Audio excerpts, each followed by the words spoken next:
Hello everyone, I am Aarti Chawla. UPSC unstoppables पे यहाँ पर एक नई वीडियो जिसपे हम सभी मेडिवल इंडियन हिस्ट्री के इम्पोर्टेंट टर्म्स जो हैं उसको डिस्कस करेंगे। अगर हम यहाँ पर प्रीवियस ईयर के क्वेश्चंस जो हैं उन पर फोकस करें तो मेडिवल इंडिया एक ऐसा हिस्सा रहा है जिसमें आपको क्रोनोलॉजी पर आधारित क्वेश्चन मिलेंगे और टर्म्स पर बेस्ड क्वेश्चंस मिलेंगे। जैसे कि कोई शब्द दे दिया और उसका मतलब पूछा जा रहा है या फिर वो किस कॉन्टेक्स्ट में यूज होता है वो पूछा जा रहा है। तो हम इस पर्टिकुलर वीडियो में उन सभी इंपॉर्टेंट वर्ड्स पर फोकस करेंगे। कुछ नए शब्द आपको सुनने में आएंगे और कुछ ऐसे वर्ड्स भी होंगे जो पहले से आपके नोट्स में ऐड हैं, आपने लिखे होंगे। तो अगर आपको कोई भी नया शब्द मिलता है इस पूरी वीडियो में तो उसको ज़रूर नोट करें। और इसमें एक चीज़ मैंने और ध्यान दी है, मैंने यहाँ पर जो भी वर्ड्स हम डिस्कस कर रहे हैं उसको थोड़ा डायनेस्टी वाइज़ भी कनेक्ट किया है, प्लस पीरियड वाइज़ भी कवर किया है। तो एक तरीके से हम थोड़ा मेडिवल इंडिया जो है उसको रिवाइज़ कर पाएँगे। तो यहाँ सबसे पहले हम जो डिस्कशन करने वाले हैं, इसमें अर्ली मेडिवल इंडिया आता है 1750 से 1200 एनो डोमिनी के बीच।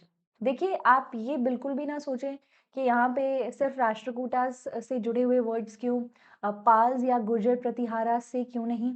देखिए, अगर हम यहाँ पे देखें तो गुर्जर प्रतिहार्स जो हैं, वो बेसिकली वर्धांस के डिक्लाइनेशन के बाद सामने आ रहे हैं और वो वर्धांस का एडमिनिस्ट्रेटिव स्ट्रक्चर ही कंटिन्यू कर रहे थे।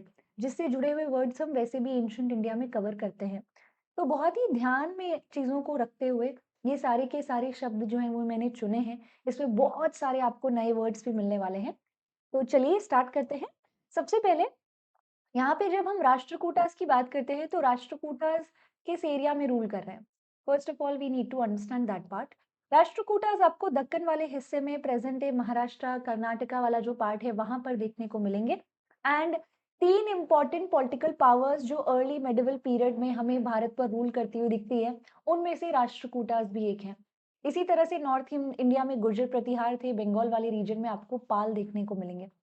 तो अब हम जब यहाँ पे राष्ट्रकूटा से जुड़े हुए एडमिनिस्ट्रेटिव स्ट्रक्चर को कवर करते हैं, टेरिटोरियल डिविजन्स को कवर करते हैं, तो वहां पर कुछ वर्ड्स हमें यहाँ देखने को मिलते हैं, उन्हीं को हम समझने की कोशिश करेंगे। तो अब इतना बड़ा अगर गुर्जर प्रतिहार किंगडम है और उसको एडमिनिस्टर करना है तो ऑब्वियसली ऑब्वियसली बात है कि उसको टेरिटोरियली डिवाइड करना होगा।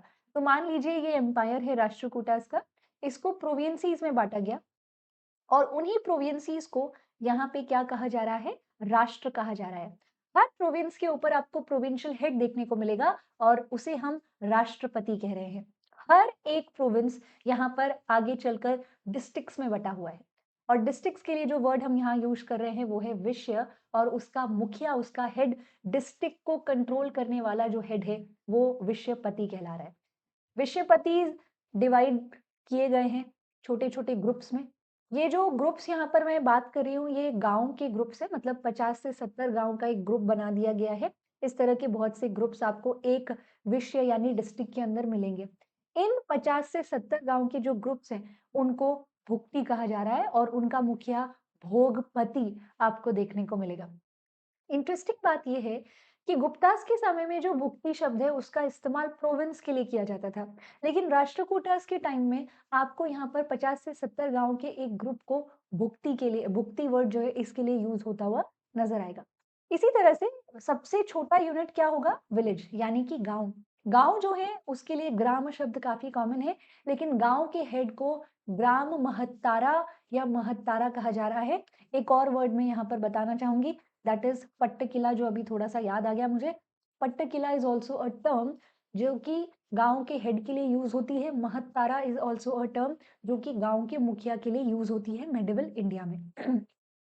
उसके बाद राष्ट्रकूटास के ही समय में आपको यहाँ पर रेवेन्यू ऑफिशियल्स मिलेंगे। We all know revenue administration हर डायनेस्टी का एक इंपॉर्टेंट पार्ट रहता है और इससे जुड़े हुए बहुत सारे वर्ड्स हमें सुनने में आते हैं। तो रेवेन्यू ऑफिशियल मतलब कि बेसिकली रेवेन्यू डिपार्टमेंट जो है उसको कंट्रोल करने वाला, उसे संभालने वाला। और यहाँ पर जो वर्ड हमें दिख रहा है वो है नव गवुंद। इसी का एक सिनोनियम है देश ग्रामकुट, जो कि रेवेन्यू ऑफिशियल के लिए ये वर्ड हम यूज कर रहे हैं। इसके बाद जब हम राजपूत्स की तरफ बढ़ते हैं, क्योंकि ऑब्वियसली राष्ट्रकूटास, गुर्जर प्रतिहार्स और पाल्स का जो रूल रहा वो 8 से 10 सेंचुरी के बीच रहा है। और वैसे ही जब हम 10 से 12th सेंचुरी के बीच आते हैं तो आपको इंडिया का काफ़ी बड़ा हिस्सा राजपूत्स के अंडर मिलेगा एंड पर्टिकुलरली हम नॉर्थ इंडिया की अगर बात करें। तो यहाँ पे जो भी टर्म्स हम डिस्कस करने वाले हैं, ये कलेक्टिवली राजपूत स्टेट्स के लिए है, उनसे जुड़ी हुई है। ऐसा नहीं कि हम एक पर्टिकुलर डायनेस्टी की बात करेंगे, हम चंदेल्स की अलग बात करेंगे और चाहमानास की अलग। हम कलेक्टिवली यहाँ पर राजपूत से जुड़े हुए कुछ शब्द देखेंगे। जैसे एक बहुत ही इंपॉर्टेंट टेक्स्ट है, जिसे हम लेख पद्धति कहते हैं। ये बेसिकली बुक है। इसकी खास बात ये है कि ये एक ऐसी किताब है जिसमें बहुत सारी संस्कृत में टर्म्स मिली हैं और ये सारे के सारे शब्द जो इस पर्टिकुलर किताब में दिए गए हैं, ये लगभग आपको 10 से 15 सेंचुरी, 9 से 15 सेंचुरी का जो दौर रहा है, उस समय तक का जो टाइम है, वो यहाँ पर उससे जुड़े हुए इम्पोर्टेंट वर्ड्स, एडमिनिस्ट्रेशन से जुड़े हुए इम्पोर्टेंट वर्ड्स आपको यहाँ लेख पद्धति में मिलेंगे। ये एक प्रकार की ग्लॉसरी है, एक प्रकार की डिक्शनरी टाइप की किताब है। अब आप सोचेंगे इसके लेखक कौन है? तो बेसिकली ये एक कंपाइलेशन है, तो आपको यहाँ लेखक नहीं मिलेंगे इसके।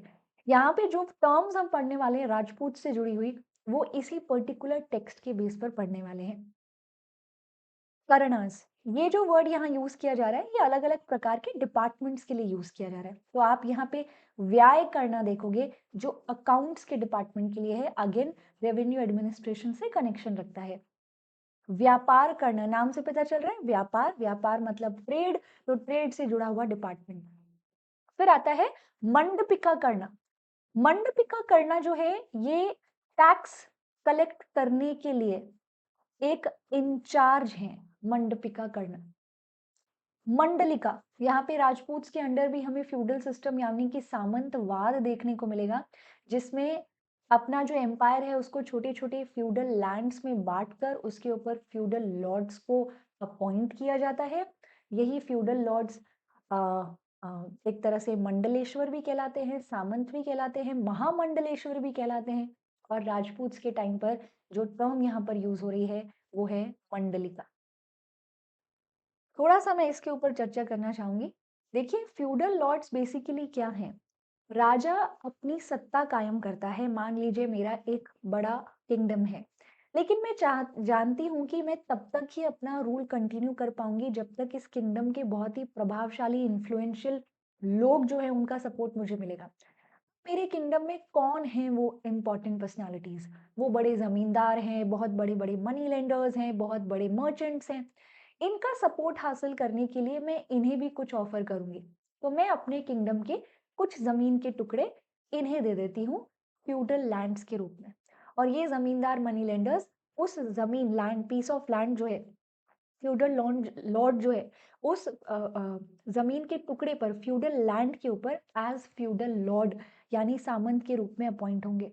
ये उस जमीन से जुड़े हुए सारे एडमिनिस्ट्रेटिव राइट्स होल्ड करेंगे और मुझे अपना सपोर्ट देते रहेंगे। यही है सामंतवाद। इसकी अपने आप में एक हिस्ट्री है, जिसको आप समझना चाहते हैं तो अभी-अभी मेरी एंशिएंट हिस्ट्री की सीरीज़ कंप्लीट हुई है। उसमें कुषाण्स के पीरियड को समझिए, उस पर्टिकुलर वीडियो को ज़रूर देखिए जिसमें मैंने फ्यूडलिज़्म की पूरी हिस्ट्री डिस्कस की है। तो यहाँ पे जो फ्यूडल लॉर्ड्स हैं यानी सामंत जिन्हें हम मंडलेश्वर या महामंडलेश्वर कहते हैं, उनके समय में राजपूत्स जो है, उनके लिए राजपूत्स के टाइम पर आपको मंडलिका वर्ड मिलेगा। राजपूत्स के समय में एक और शब्द हमें नज़र आता है जौहर। अगर आपने पद्मावत मूवी देखी है तो उसमें भी आप देखते हैं कि कैसे रानी पद्मावती जो है वो चित्तौड़गढ़ की बाकी महिलाओं के साथ जौहर परफॉर्म करती हैं। जौहर ऑनर और प्राइड के लिए किया जाता है। पहले यहाँ पर राजपूत महिलाओं में, क्वींस में, प्रिंसेस इन जनरल राजपूत महिलाएं जो हैं उनमें ये चीज़ काफ़ी पॉपुलर और कॉमन थी कि अगर कोई भी बाहरी अटैक होता है तो अपनी डिग्निटी और रिस्पेक्ट को बचाने के लिए उस अटैकर के सामने खुद को सरेंडर करने की बजाय अपने आप को आग में झोंक देना महिलाएं जो हैं वो रिस्पेक्ट ऑनर के रूप में देखती थी और उसी को जौहर कहा गया है। जौहर किसी प्रकार का फोर्सफुल प्रैक्टिस नहीं है, ये वॉलंटरीली ऑफर किया जाता है। इसके बाद हम जानते हैं कि यहाँ पे जब नॉर्थ इंडिया में हमें राजपूत्स नजर आते हैं तो वहीं साउथ में कोई बहुत बड़ा साम्राज्य बना रहे थे और वो थे चोलास। तो चोलास से जुड़े हुए भी हमारे पास बहुत सारे टर्म्स हैं, जैसे कि उडानकुट्टम। यहाँ पे राजा होते हैं सेंटर में, सेंट्रल अथॉरिटी के रूप में, ऑब्वियस सी बात है कि उनके पास कुछ मंत्री होंगे।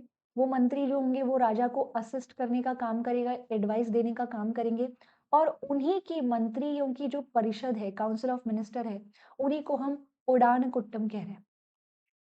इसी तरह से जो राजा होता है वो अपनी एक आर्मी भी मेंटेन करता है। इस आर्मी को कई कुल पेरुम पदई कहा जा रहा है। लेकिन यहाँ पे राजा के पास एक तो ट्रूप्स वो होते हैं जो कि युद्ध में लड़ेंगे। दूसरे ट्रूप्स वो होते हैं जो राजा के अपने पर्सनल होते हैं, जो राजा को प्रोटेक्ट करते हैं, पर्टिकुलरली उन्हें डिफेंड करने का काम करते हैं और इन्हें हम वेलाइक करार कहते हैं। अब इतने सारे मिनिस्टर्स हैं राजा के पास, राजा को असिस्ट भी करते हैं, लेकिन इन मिनिस्टर्स में कुछ ऐसे मिनिस्टर्स हैं जो हाई रैंकिंग ऑफिसर्स हैं और कुछ ऐसे मिनिस्टर्स हैं जो लो रैंकिंग ऑफिसर्स हैं। तो यहाँ पर एक टर्म है पेरुंदरम, ये हायर ऑफिशियल्स के लिए यूज की जा रही है और वहीं सिरुतरम जो है वो लोअर ऑफिशियल्स के लिए यूज की जा रही है। ऐसा देखा गया कि चोल राजा जो है वो हर मंत्री को कैश में सैलरी नहीं देते थे, बल्कि चोल रूलर्स काफी बार अपने मिनिस्टर्स को या फिर जो भी उनको सर्विस प्रोवाइड कर रहे हैं उनको जमीन का टुकड़ा दे दिया करते थे, जहां से वो व्यक्ति टैक्स कलेक्ट कर सकता है और उस टैक्स को अपनी सैलरी के रूप में रख सकता है। तो यहाँ उस जमीन के लिए जो एक ऑफिशियल को सैलरी कलेक्ट करने के लिए दी जा रही है उसको हम जीविता कह रहे हैं। बात आती है यहाँ पर चोलास के एडमिनिस्ट्रेशन की, यानी कि आपको यहाँ पर क्या सुनने में आएगा? आपको यहाँ पर सुनने में आएगा उनका टेरिटोरियल डिवीजन। मान लीजिए ये चोलास का एक तरह से एम्पायर है। इस एम्पायर को संभालने के लिए इसको प्रोविंसीज में बांटा गया है। ये जो प्रोविंस है इसके लिए जो वर्ड यूज हो रहा है दैट इज मंडलम। मंडलम के बाद यहाँ पर हर प्रोविंस जो है वो डिस्ट्रिक्ट में बटी हुई है और यहाँ पर डिस्ट्रिक्ट्स के लिए जो वर्ड यूज हो रहा है वो है कोट्टम। नदियों के आसपास की जो जमीन होती थी उसको भी यहाँ पर एम्पायर का हिस्सा बनाया जाता था, क्योंकि वो फर्टाइल लैंड होती थी और वहां पर खेती भी अच्छी होती है, वहां से टैक्स भी अच्छा कलेक्ट किया जा सकता है। तो पर्टिकुलरली वो फर्टाइल लैंड जो नदियों के आसपास होती है उसको हम वलनाडु कहते हैं और वलनाडु भी डिस्ट्रिक्ट का ही फर्दर एक टेरिटोरियल डिवीजन है। But need to remember one thing, Nadu और वलनाडु में हमें कंफ्यूज नहीं होना है। नाडु वर्ड हम गांव के, बहुत सारे गांव के ग्रुप को कह रहे हैं, लेकिन वलनाडु हम उस टेरिटोरियल डिवीजन को कह रहे हैं, उस जमीन के एरिया को कह रहे हैं, उस गांव को कह रहे हैं मान लीजिए, जो कि नदियों के पास है, काफी फर्टाइल है। तो यहाँ पे Valanadu fertile land, land near reverse, और नाडु और कुर्रम ये जो है ये हम ग्रुप ऑफ विलेजेस के लिए वर्ड यूज कर रहे हैं। नाडु में रहने वाले जो लोग हैं वो यहाँ पर नट्टार कहलाते हैं। अगला शब्द है तान्यूर। अगर आपने पीवाईक्यूज देखे हैं तो पीवाईक्यूज में यहाँ पर तान्यूर शब्द जो है ये ऑप्शंस में आया था। ये करेक्ट आंसर नहीं था, लेकिन ये ऑप्शंस में जरूर मौजूद था। तो इस तान्यूर शब्द का मतलब क्या है? एक्चुअल में कोई भी नया एरिया जिसको अंडर टैक्सेशन सिस्टम लिया जा रहा है, मतलब कि कोई भी ऐसा सेपरेट रेवेन्यू यूनिट, मतलब कोई भी एरिया जो अब तक टैक्सेशन सिस्टम के अंडर नहीं था, लेकिन राजा को रियलाइज हुआ कि इसको टैक्सेशन के अंडर लाना चाहिए, तो आप यहाँ पर क्या देखेंगे? एक नया सेपरेट रेवेन्यू यूनिट आपको यहाँ आता हुआ दिखेगा और इसी को हम तान्यूर कह रहे हैं। अब जब हम विलेज लेवल पर जाते हैं तो चोलास के समय में आपको यहाँ पर इवन ग्राउंड लेवल पर, विलेज लेवल पर भी एक तरह से एडमिनिस्ट्रेटिव ऑटोनॉमी देखने को मिलेगी। उससे जुड़े हुए बहुत से शब्द हमें यहाँ दिखते हैं। So let's try to understand this part. Chola राजा जो होते थे वो बहुत ज्यादा दान दक्षिणा दिया करते थे और ब्राह्मण्स को जो लैंड ग्रांट की जाती थी उसको हम ब्रह्मदेया कहते हैं। नाउ इमेजिन कि ये है चोलास का एम्पायर और इस एम्पायर का ये वाला जो पार्ट है ये राजाओं ने डिसाइड किया कि वो ब्राह्मण्स को दान करेंगे। तो मान लीजिए इस पार्ट का इतना हिस्सा एक ब्राह्मण को दान कर दिया, इतना हिस्सा दूसरे ब्राह्मण को दान कर दिया, धीरे धीरे करके ये पूरा का पूरा एरिया जो है ये ब्राह्मण्स के अंडर आ जाएगा और यहाँ पर एक गांव ही बस जाएगा जो सिर्फ ब्राह्मण्स का होगा। इसमें सिर्फ एक ही कास्ट पाई जाएगी, ब्राह्मण्स की। तो ऐसा गांव जिसमें सिर्फ ब्राह्मण्स पाए जाते हैं उन्हें, उस गांव को हम अग्रहारम कहते हैं। मोस्टली अग्रहारम जो है वो ब्रह्मदेया की वजह से क्रिएट हो जाते हैं। अब ऐसा कोई गाँव जिसमें सिर्फ ब्राह्मण्स रहते हैं, उसे अग्रहारम कहते हैं, लेकिन ऐसे गाँव के अंदर जो गाँव के अंदर एडमिनिस्ट्रेटिव बॉडी होती है, जो गाँव का एडमिनिस्ट्रेशन संभालती है, उसे हम सभा कहते हैं। तो यहाँ आपको ये सभा देखने को मिलेगी। महासभा या सभा, ये एडमिनिस्ट्रेटिव बॉडी है उस गाँव की जिसमें सिर्फ ब्राह्मण्स रहते हैं। इसी तरह से ऐसे भी बहुत सारे गाँव होते हैं जिसमें अलग-अलग कास्ट के लोग पाए जाते हैं, not just Brahmins but other people as well. ऐसे गाँव की एडमिनिस्ट्रेटिव बॉडी, लोकल बॉडी को हम यहाँ पे उर कहते हैं। ऐसे गाँव को नहीं, ऐसे गाँव की एक एडमिनिस्ट्रेटिव बॉडी को हम उर कहते हैं। इसी तरह से चोलास जो थे, वो सिर्फ ब्राह्मण्स को ही दान नहीं करते थे, बल्कि यहाँ पर वो मंदिर बनाने के लिए भी दान किया करते थे। और ऐसे जो दान होते हैं वो देव दान कहलाते हैं। मतलब हम दान कर रहे हैं देवता की मंदिर बनाने के लिए, देवता का मंदिर बनाने के लिए। तो ये कुछ आपको टर्म्स देखने को मिलेंगे। याद रखें, उर, सभा, नगरम, ये सब लोकल बॉडीज हैं। उर ऐसे गांव में जिसमें अलग-अलग कास्ट के लोग रहते हैं। सभा ऐसे गांव की लोकल बॉडी होती है जिसमें सिर्फ ब्राह्मण्स रहते हैं। और नगरम जो है it is very similar to municipal committee. मतलब शहरों में आपको यहाँ जो नगर निगम आज के समय में नजर आते हैं, तो नगरम शब्द जो है वो सिटी लेवल पर जो लोकल बॉडी है उसके लिए यूज किया जा रहा है। Brahmadeya land grants to Brahmins and Devadana land grants for temple construction या इस तरह की दूसरी एक्टिविटीज जो रिलीजियस हो। चोलास के समय में हमें अलग-अलग तरह के यहाँ पर टैक्सेस भी देखने को मिलते हैं। और जो लोग टैक्सेस नहीं दे पाते थे उनसे फोर्स लेबर भी करवाया जाता था। तो देयर इज अ टर्म वेत्ती, जिसका मतलब होता है फोर्स लेबर, बधुआ मजदूरी। इसी तरह से कदमई, कदमई लैंड रेवेन्यू के लिए एक वर्ड है जो यूज किया जा रहा है। हालांकि चोलास के समय में लैंड रेवेन्यू या अलग अलग तरह के जो टैक्सेस हैं उनके लिए बहुत सारी टर्म्स हैं, लेकिन यहाँ जो शब्द मैंने कंपाइल किए हैं वो मोस्टली आप ही के स्टैंडर्ड सोर्सेस से हैं। तो यहाँ kadamai is a very common term for land revenue. जमीन से, जमीन के ऊपर किसान खेती करता है और उससे जो प्रोड्यूस उसको मिलता है, उससे जो यहाँ पर टैक्स कलेक्ट किया जा रहा है उसी को कदमई कह रहे हैं। एक और शब्द हम यहाँ सीखेंगे, मुट्टरियर। ये भी कक्षा 7वीं की एनसीईआरटी में दिया है। मुट्टरियर असल में क्या है? आपने यहाँ पर चोलास के इस्टेब्लिशमेंट की कहानी सुनी होगी, जिसमें चोला राजा विजयालय जो थे, वो यहाँ पर डिसाइड करते हैं कि वो पल्लवास को डिस्ट्रॉय करके अपना रूल इस्टेब्लिश करेंगे। लेकिन उन्होंने पल्लवास पे डायरेक्टली कंट्रोल नहीं किया, बल्कि कावेरी नदी के आसपास जितने भी मुट्टरियर थे, उन सभी के साथ फाइट की, उन्हें धीरे-धीरे करके हराया और उनकी टेरिटरी को कैप्चर किया।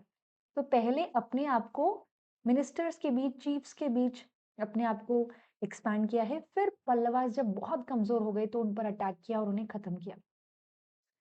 तो ये जो विजयालय चोल हैं जो उरियूर के पास, कावेरी नदी के पास मुट्टरियर्स को हरा रहे हैं, तो ये मुट्टरियर कौन है? एक्चुअल में Muttaraiyar is a very common term जो कि किसी भी चीफ, लोकल चीफ या मिनिस्टर के द्वारा अडॉप्ट कर ली जाती है as a title. Muttaraiyar is a type of title. बहुत सारे फ्यूडल लॉर्ड्स थे ओरियोर नदी के पास का, सॉरी, ओरियोर नहीं, कावेरी नदी के पास, ओरियोर शहर के आसपास आपको बहुत सारे फ्यूडल लॉर्ड्स दिखेंगे जिनको पल्लव राजाओं ने ही जमीन दे रखी थी एडमिनिस्टर करने के लिए। वो फ्यूडल लॉर्ड्स भी अपने आप को मुट्टरियर ही कहा करते थे और उन्हीं को विजयालय चोल ने हराया। तो चोला से जुड़ी हुई कुछ टर्म्स। इसी तरह से चोल इंस्क्रिप्शंस जब हम पढ़ते हैं तो उससे उसके अंदर भी हमें बहुत सारे जमीन के प्रकार देखने को मिलते हैं, जैसे कि वेलन वगई। ये ऐसी जमीन होती है जो एक नॉन ब्राह्मण पीजेंट के अंडर हो। चाल भोग, ये ऐसी जमीन होती है जिसको दिया जाता है स्कूल बनाने के लिए या स्कूल मेंटेन करने के लिए।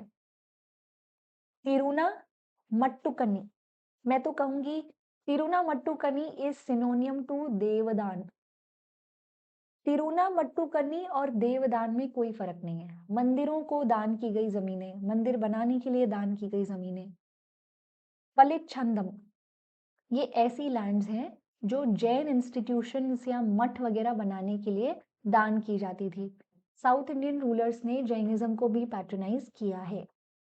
इसी तरह से जब हम यहाँ पे चोलास के समय की सोसाइटी की बात करते हैं, तो उनकी सोसाइटी में हमें यहाँ पर एक ऐसा ग्रुप भी देखने को मिलता है जिन्हें आउटकास्ट माना जाता था या अनटचेबल माना जाता था। इन्हें गांव में एंट्री नहीं थी। इन्हें विलेज के गांव के आउटस्कर्ट्स में रहने को कहा जाता था। कोई भी व्यक्ति इन्हें छूने से बचता था। कहा जाता था कि इनका जो काम है वो यहाँ पर दूषित है। ऐसे आउटकास्ट कम्युनिटी के लिए चोलास के समय में जो वर्ड यूज किया गया है वो है उलैया या फिर उलैयर। आउटकास्ट या फिर अनटचेबल्स, इनकी स्थिति बहुत ज्यादा अच्छी नहीं थी चोलास के समय में। ऐसे ही हमें यहाँ पर चोलास के समय में जब शहरों में हम जाते हैं, सिटीज में हम जाते हैं, तो हमें बहुत बड़े बड़े मर्चेंट्स के ग्रुप्स देखने को मिलते हैं जो ट्रेड करते थे और चोलास को इकोनॉमिकली स्ट्रांग बनाते थे। तो यहाँ पर हमें दो बहुत ही इंपॉर्टेंट मर्चेंट गिल्ड्स की जानकारी मिलती है। एक मणिग्रामन और दूसरा आयोले आइवोले। आइवोले जो ये वर्ड आप देख रहे हो ना, इसका लिटरल मीनिंग होता है 500 स्वामीज ऑफ आइहोल। आइहोल से आने वाले 500 स्वामीज। मणिग्रमन ये दूसरा मर्चेंट गिल्ड है। अब यहाँ पे कई वर्ड्स हैं जैसे कि मर्चेंट गिल्ड। गिल्ड का मतलब होता है एक प्रकार का एसोसिएशन। यहाँ पर ट्रेडर्स और मर्चेंट्स अपने एसोसिएशंस बनाते थे और उन एसोसिएशन में जो भी मेंबर्स होते थे वो एक दूसरे की हेल्प करते थे, जैसे आज के समय में सेल्फ हेल्प ग्रुप्स होते हैं। बिल्कुल उसी तरह से ये गिल्ड्स भी हुआ करते थे। ये गिल्ड्स काफी बार बैंकिंग सिस्टम, बैंकिंग का काम भी करते थे। किसी को जरूरत है तो इन गिल्ड से वो लोन भी ले सकते थे। गिल्ड्स को हिंदी में श्रेणी कहा जाता है। और यहाँ पर मणिग्रमण या आइवोले, ये जो आप यहाँ पे नाम देख रहे हो, ये दो गिल्ड्स के ही नाम है साउथ इंडिया में। थोड़ा सा एग्रेरियन इकोनॉमी की तरफ बढ़ते हैं और यहाँ कुछ शब्दों को समझने की कोशिश करते हैं। नाउ रिमेंबर वन थिंग, अब जो शब्द आएंगे ये पर्टिकुलरली ऐसा नहीं है कि चोलास से कनेक्टेड है। ये ओवरऑल तरह से 8 सेंचुरी से 12th सेंचुरी से जुड़े हुए वर्ड्स हैं। जैसे कि कन्नी राइट्स, ये क्या है? जब आप मॉडर्न इंडिया पढ़ते हो और जब वहाँ पे आप मुंडा ट्राइबल कम्युनिटी के बारे में पढ़ते हैं कि कैसे उन्होंने रिवोल्ट किया ब्रिटिशर्स के खिलाफ, तो वहां पर भी कन्नी राइट्स का जिक्र आता है। जहां पर मुंडा कम्युनिटी, ट्राइबल कम्युनिटी के लोग कहते हैं कि ये जो जंगल है ये हमारा है, ये हमारा पोजीशन है और इसके ऊपर रहना और इसके ऊपर खेती करना, इसमें फ्रीली मूव करना हमारे अपने राइट्स हैं। तो असल में कन्नी राइट्स क्या होते हैं? इनहेरिटेंस राइट्स, किसी भी जमीन के ऊपर उस जमीन को पोजेस करने के राइट्स, कन्नी राइट्स। तो ये कन्नी राइट्स, ये जो वर्ड है ये काफी कॉमन था और आगे भी चलता रहा है। इसका इस्तेमाल मुंडास के मुख से भी आप देखोगे जब वो कहते हैं कि हमारी राइट्स हैं, ये यही तो हमें मिले हुए हैं, ये जमीन हमारी है, हमारा जन्म यहाँ हुआ है, हमने अपने एंसेस्टर्स को भी यहीं पर देखा और हमारे पूर्वज जो थे वो भी यहीं रहे हैं, उनके थ्रू ही ये पूरा जंगल हमें मिला है, ये जंगल हमारा घर है, इससे हमें कोई नहीं निकाल सकता। तो वो कन्नी राइट्स हैं, पोजेशन के राइट्स, उस किसी भी जमीन को पोजेस करने के राइट्स। उसके बाद एक शब्द आता है जगती कोताली। यहाँ पे कॉटन की जो खेती है वो काफी ज्यादा पॉपुलर थी, क्योंकि कॉटन से बना हुआ अलग अलग प्रकार का जो कपड़ा है, चाहे वो फाइन मुस्लिन क्लॉथ हो, जामदनी कपड़ा हो या फिर दूसरे प्रकार प्लेन कॉटन क्लॉथ हो, उसकी वेस्ट में काफी डिमांड रही है। इसी वजह से शहरों में आपको बहुत सारे वीवर्स देखने को मिलेंगे और नॉर्थ इंडिया में जगती गोताली इज अ टर्म जो वीवर्स के लिए यूज की गई है। इसी तरह से जैसे आपने साउथ में क्या देखा, आपने साउथ में एक शब्द देखा वेत्ती, फोर्स लेबर के लिए, वैसे ही नॉर्थ इंडिया में आपको विष्टी शब्द मिलेगा फोर्स लेबर के लिए। बहुत सारे किसान होते थे जो किसी और की जमीन पर खेती करते थे और जब वो ऐसा करते थे तो वो उस जमीन के ओनर से जो खेती की है उसका कुछ भाग शेयर करते थे। वो एक तरह का रेंट ही हुआ। जो वो उस ज़मीन के लिए दे रहे हैं जिस पर वो खेती कर रहे हैं। इन्हें शेयर क्रॉपर्स कहा जाता है, जो अपनी फसल को शेयर करते हैं। इनके लिए भी एक टर्म हमें मिलती है, अर्धिकास। फिर व्यापार की तरफ बढ़ते हैं। मैंने कुछ नए-नए शब्द ही ऐड करने की कोशिश की, जैसे चुर्नी। हम यहाँ पे जब भी व्यापार होता हुआ देखते हैं, तो उसमें हम मनी को सर्कुलेट होते हुए देखते हैं, सिल्वर गोल्ड के कॉइन्स को सर्कुलेट होते देखते हैं। इसी तरह से काफ़ी बार गोल्ड और सिल्वर बुलियन के रूप में भी यूज़ किया जाता है, मतलब अपने सॉलिड बिस्किट फॉर्म में ट्रेड करने के लिए। लेकिन पाउडर फॉर्म में, डस्ट फॉर्म में गोल्ड और सिल्वर का इस्तेमाल व्यापार में, वो मेडिवल पीरियड में दिखता है, और यही गोल्ड और सिल्वर के डस्ट को चूर्नी भी कहते हैं। फिर आता है तेलिका। तेलिका ऑयलमैन, जैसे तेली होता है जो यहाँ पे तेल निकालता है सीड से, तो वो भी आपको दिखेंगे, और वो भी यहाँ पर मेडिवल पीरियड में व्यापार में शामिल थे। अब व्यापार की बात हो रही है तो हुंडी की बात तो बहुत ही ज़रूरी है। अब हुंडी को समझने के लिए हमें यहाँ एक एग्जाम्पल लेना होगा। मान लीजिए यहाँ पर एक लोकेशन ए है और दूसरी लोकेशन है बी। प्रॉब्लम क्या है?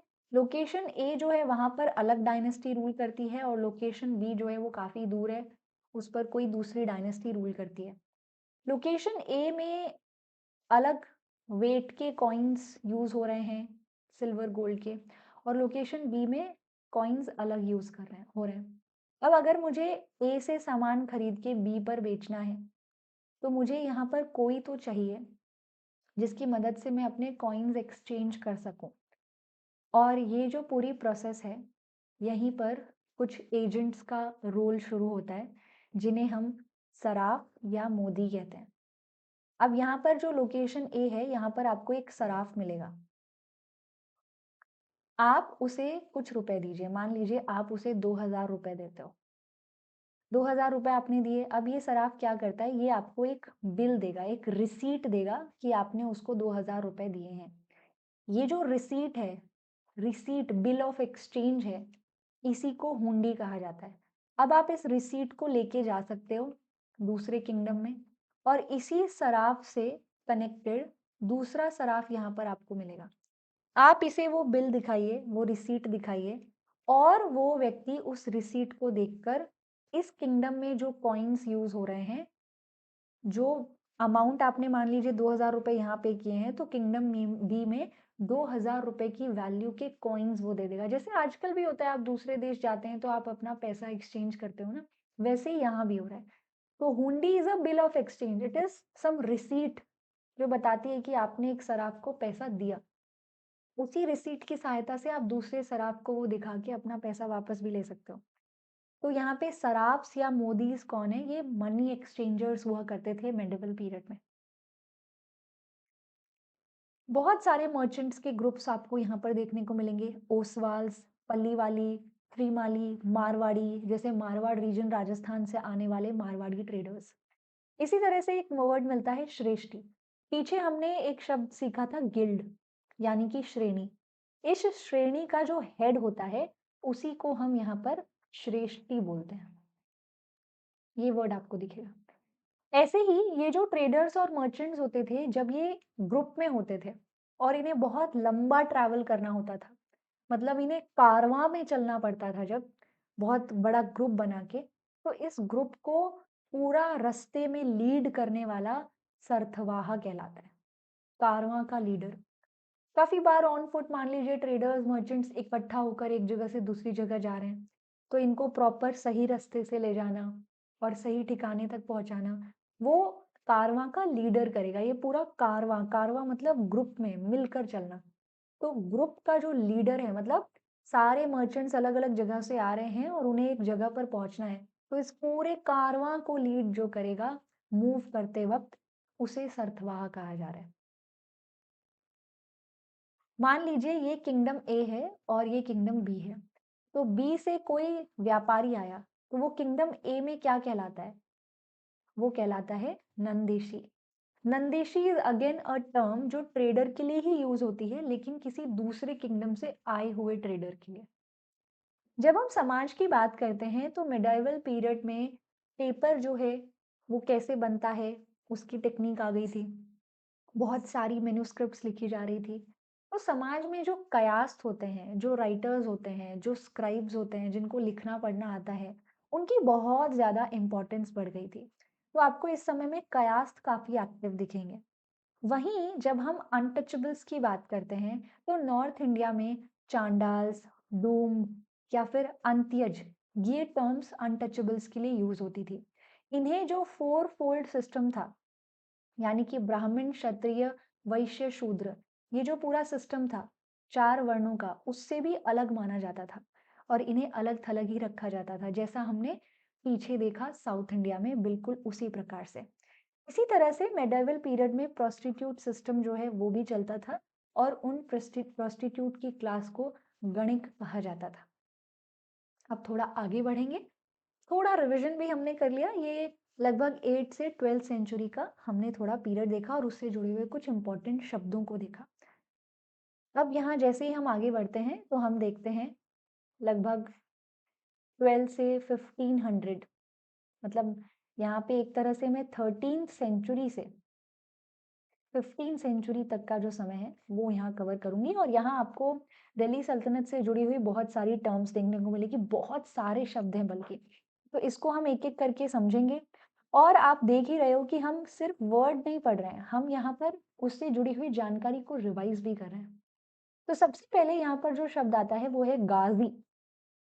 ये गाजी शब्द जो है वो सिर्फ स्लेव डायनेस्टी से नहीं जुड़ा हुआ, वो स्लेव डायनेस्टी जिसके फाउंडर थे कुतुबुद्दीन ऐबक, बल्कि ये गाजी शब्द जो है ये बहुत हद तक मिडिल ईस्ट वाले रीजन से आता है, जहां पर किसी जमाने में यहाँ उम्मायद कैलिफेट, अब्बासिद कैलिफेट हुआ करते थे।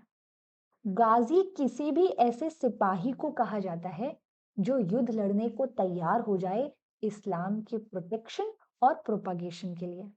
और ये गाजी स्पिरिट के आधार पर ही मुस्लिम रूलर्स अपनी सेना को तैयार करते थे, उनमें जोश भरते थे। तो ये गाजी स्पिरिट हमें दिखती है। लख बख्श, असल में स्लेव डायनेस्टी के फाउंडर कुतुबुद्दीन ऐबक बहुत ज्यादा दान किया करते थे, बख्शीश दिया करते थे। इसी वजह से काफी बार कुतुबुद्दीन ऐबक को भी लख बख्श कह दिया जाता है। कुतुबुद्दीन ऐबक के बाद यहाँ पर स्लेव डायनेस्टी में जो नेक्स्ट रूलर आते हैं वो कुतुबुद्दीन ऐबक के ही सन इन लॉ थे, जिनका नाम इल्तुतमिश था।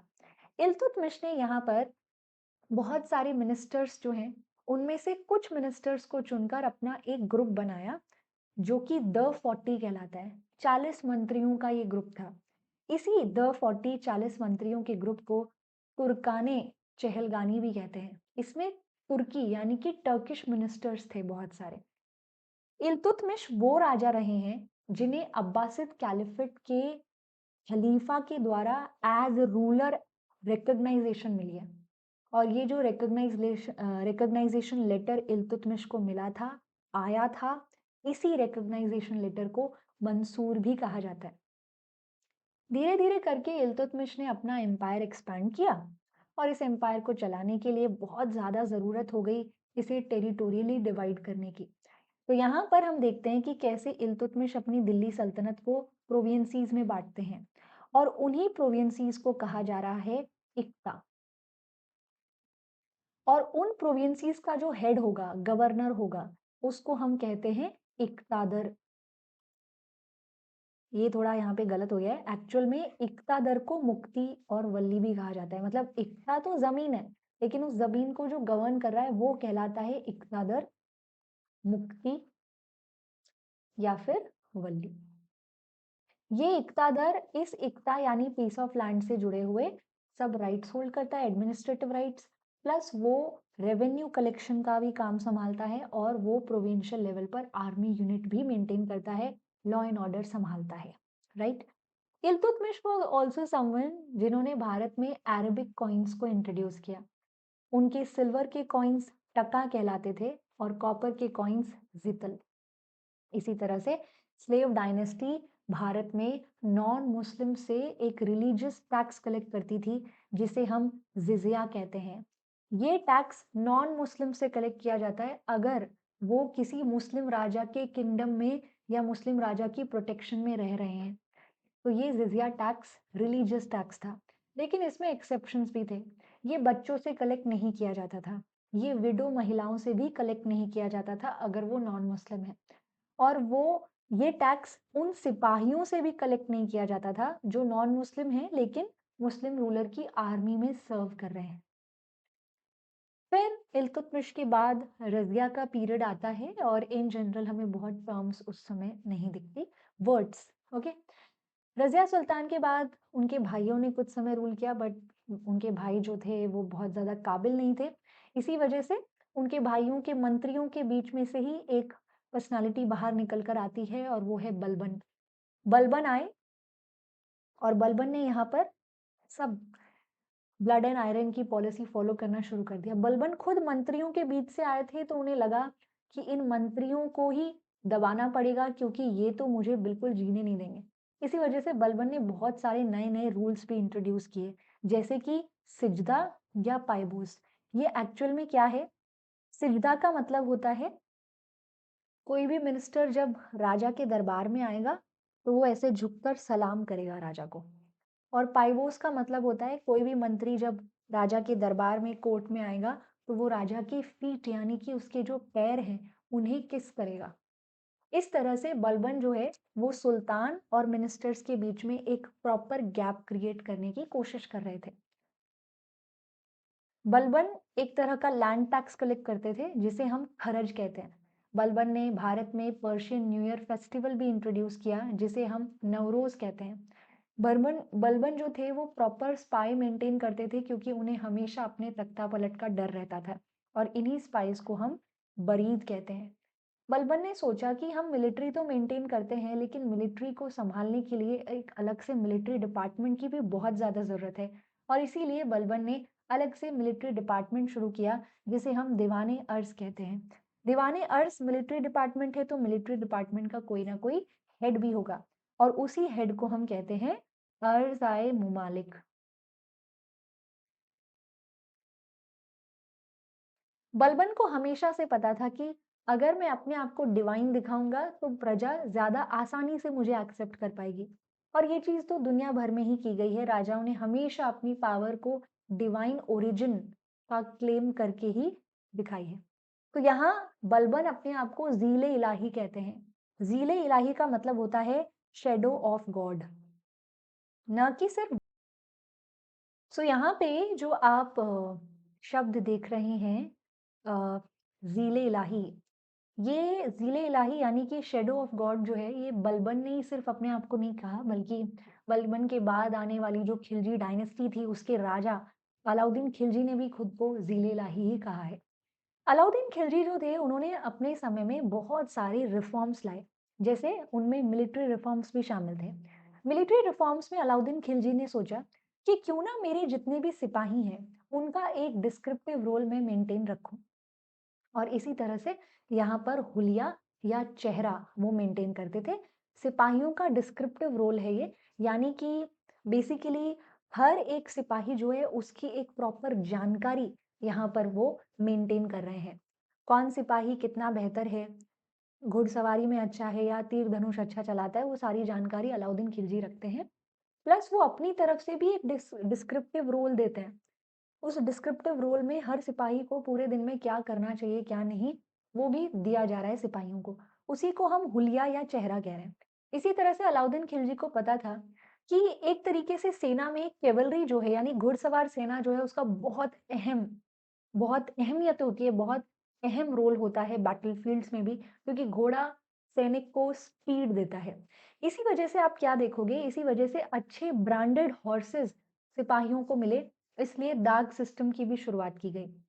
दाग का मतलब है एक प्रकार का सिंबल हम कह सकते हैं, जिसको घोड़ों के शरीर पर दागा जाता था और वो जो दाग होता था, वो यहाँ पर घोड़े की नस्ल, वो घोड़ा कहाँ से आया है, कितना अच्छा है क्वालिटी में, वो सारी जानकारी देता है।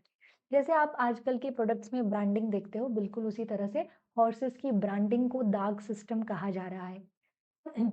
इसी के साथ-साथ अलाउद्दीन खिलजी जो है वो यहाँ पे लैंड असेसमेंट भी कराते हैं। वो यहाँ पे सोचते हैं कि हम ऊपर से ही टैक्स रेट बताएँ, उससे बेहतर ये है कि हर किसान जो है उसकी ज़मीन को नापा जाए और उसके बेस पर उन्हें टैक्स रेट बताया जाए। तो ये जो लैंड मेजरमेंट सिस्टम है जिसमें ज़मीन को नापा जाता है, उसी को मसद सिस्टम कहा जा गया है।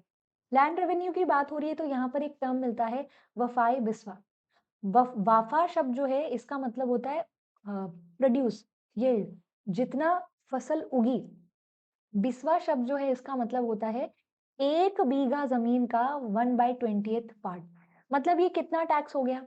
ये कह रहे हैं कि 1 बीघा ज़मीन के ऊपर जितनी फसल उगी है, उसका 1/20th पार्ट एज़ टैक्स देना होगा। अब टैक्स कलेक्शन की जब हम बात करते हैं, तो इसमें आपको गाँव के मुखिया काफ़ी देखने को मिलेंगे, जैसे कि खूंट, मुकद्दम, चौधरी। ये गाँव के हेड भी होते थे, ये गाँव के बड़े लैंड ओनर्स भी होते थे और इन्हें ही काफ़ी बार गाँव से टैक्स कलेक्ट करने की ज़िम्मेदारी भी दी जाती थी, तो ये एज़ इंटरमीडिएटरीज़ भी काम करते थे खिलजीज़ के समय में। अलाउद्दीन खिलजी ने बहुत से दूसरे टाइप के टैक्सेस भी कलेक्ट किए हैं, जैसे कि घरई। घरई का मतलब होता है प्रॉपर्टी टैक्स। चरई, अगर आपके पास जानवर हैं और आप यहाँ पे ग्रेज़िंग फ़ील्ड्स का यूज़ कर रहे हैं अपने जानवरों को चराने के लिए, घास खिलाने के लिए, तो यहाँ चरई टैक्स आपको देना पड़ेगा। अलाउद्दीन खिलजी को ये भी लगा कि क्यों ना लैंड रेवेन्यू जो है, उसे सँभालने के लिए रेवेन्यू का अलग से डिपार्टमेंट हो, तो यहाँ पर दीवान-ए मुश्त खरच एक डिपार्टमेंट आप देखेंगे। इन जनरल अलाउद्दीन खिलजी के समय में टैक्स कलेक्टर्स जो होते थे, उन्हें अमिल भी कहा जाता था। ये पैसा ऑब्वियसली अकाउंटेंट्स पूरा का पूरा रिकॉर्ड करेंगे, कितना पैसा आ रहा है, कितना खर्च हो रहा है। तो यहाँ पर अकाउंटेंट जो हैं, उनको मुत्सरिफ भी कहा जा रहा है। इसी तरह से यहाँ पे जब हम मार्केट रिफॉर्म्स की बात करते हैं, तो मार्केट रिफॉर्म्स में भी आपको बहुत से वर्ड्स मिलेंगे। जैसे कि अलाउद्दीन खिलजी ने क्या किया? अलाउद्दीन खिलजी ने यहाँ पर कहा कि हर किसान जो है उसको अपना जो अनाज है वो मार्केट में बेचना होगा और उसके बाद जो भी उसको पैसा मिलेगा कैश में टैक्स देना होगा। ऐसा नहीं है कि ये कंपल्सरी था लेकिन इन कैश टैक्स जो है वो प्रेफरेबल था। अलाउद्दीन खिलजी प्रेफर करते थे उसको। तो यहाँ अब किसान जो है वो कभी भी अपनी जो फसल है वो खुद डायरेक्टली मार्केट में जाकर नहीं बेचते थे। असल में वो अपनी फसल, अपना अनाज जो है वो बंजारों को बेचते थे। बंजारे वो थे जिनका सबसे बड़ा टास्क यही होता था कि गाँव-गाँव जाके किसानों की फसल को खरीदना, लेना और उसके बाद उसको जाके शहर की मार्केट में बेचना। तो बंजारे या फिर कारवानियाँ भी कह सकते हो आप इन्हें, इनका यही काम होता था, ये इंटरमीडिएटरी की तरह होते थे। ये किसानों से अनाज लेते थे और उस अनाज को ले जाकर उसके बाद बड़े सब्जी मंडी सॉरी अनाज मंडी जो है वहाँ पर जाके बेच दिया करते थे। यहाँ पे अलाउद्दीन खिलजी मार्केट्स को बहुत कंट्रोल करते थे और वो अपनी ही तरफ से मार्केट में जो भी कमोडिटीज़ बिक रही हैं, उसके प्राइसेज़ फिक्स कर देते थे। ये प्राइसेज़ कभी भी चेंज नहीं होते थे। जैसे मार्केट में डिमांड एंड सप्लाई के बेस पर प्राइसेज़ ऊपर-नीचे जाते रहते हैं। फसल अगर खराब हो गई, जैसे टमाटर की फसल रिसेंटली खराब हो गई थी काफ़ी ज़्यादा, इस वजह से टमाटर के दाम बहुत ज़्यादा बढ़ गए थे मार्केट में। लेकिन अलाउद्दीन खिलजी के समय में ऐसी सिचुएशन नहीं होती थी। मतलब अगर फसल खराब भी हुई है, तो भी मार्केट में प्राइस तो फिक्स रहेगा। अब यहाँ पे मार्केट में जो सब्ज़ी वग़ैरह बेचने वाले हैं, वो अपनी मन-मर्ज़ी से सामान ना बेचें, इसी वजह से मार्केट्स को कंट्रोल करने के लिए भी एक मंत्री होता था, जिसे हम शाह-ए-मंडी कहते हैं। अगर शाही मंडी भी यहाँ पर करप्ट हो जाए, तो भी अलाउद्दीन खिलजी ने यहाँ पर पूरा इंतज़ाम कर रखा था। इन मार्केट्स में स्पाइज़ होते थे और उन स्पाइज़ को हम यहाँ पे मुन्हियान कहते हैं।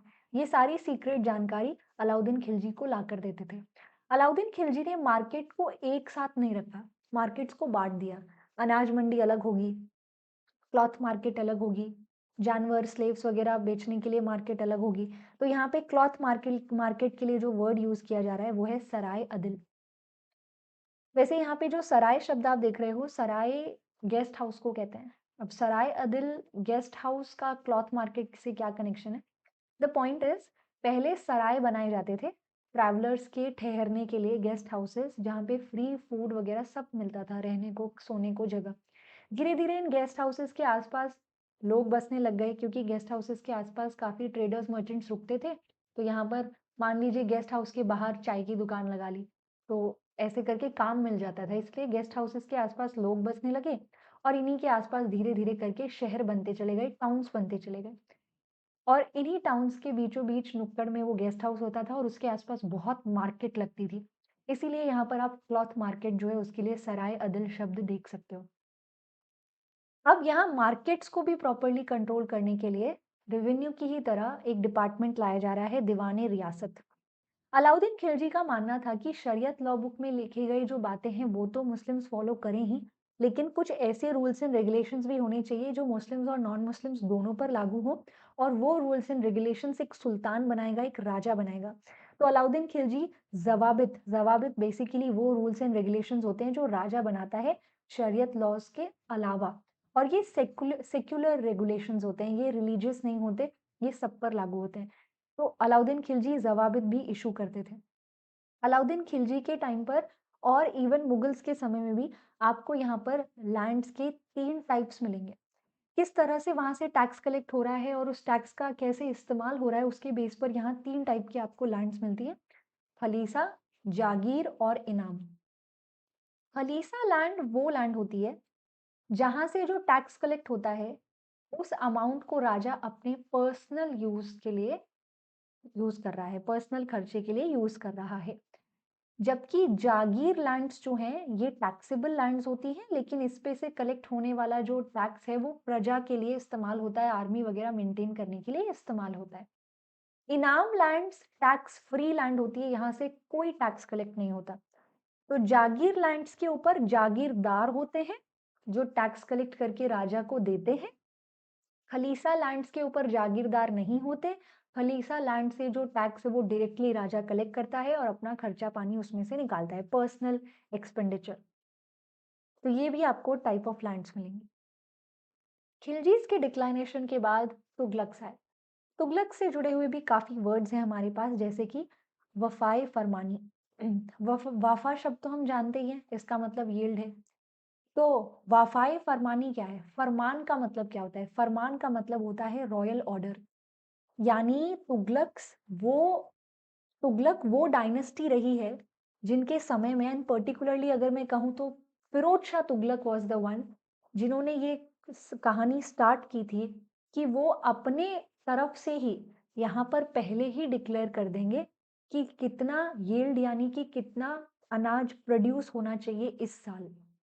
तो वो जो ऑफिशियल जो ऑर्डर है कि कितना प्रोड्यूस इस साल होना चाहिए हमारे पूरे दिल्ली सल्तनत में, उसे ही वाफाए फरमानी कहा जा रहा है। ऐसे ही निरकाय फरमानी, ये निर्क का मतलब होता है प्राइस, कितने प्राइस पे फसल बेची जाएगी मार्केट में, उस प्राइस को भी ऑफिशियली डिक्लेयर करना वफ ये निरकाय फरमानी कहलाता है। यहाँ एडिशनल टैक्सेस अदर देन वो टैक्सेस जो कि शरीयत लॉ में दिए गए हैं, उसके अलावा जो एक्स्ट्रा टैक्सेस होते थे, उनको मोस्टली अबवाब कहा जाता था। अबवाब कोई टाइप ऑफ टैक्स नहीं है, कलेक्टिवली जितने एक्स्ट्रा या एडिशनल टैक्सेस होते हैं उन सभी को यहाँ पर अबवाब कहा जा रहा है। फिर हमने एक राजा मोहम्मद शाह तुगलक के बारे में पढ़ा है, and he was the one जिन्होंने यहाँ पे किसानों को एग्रीकल्चरल लोन देना शुरू किया था।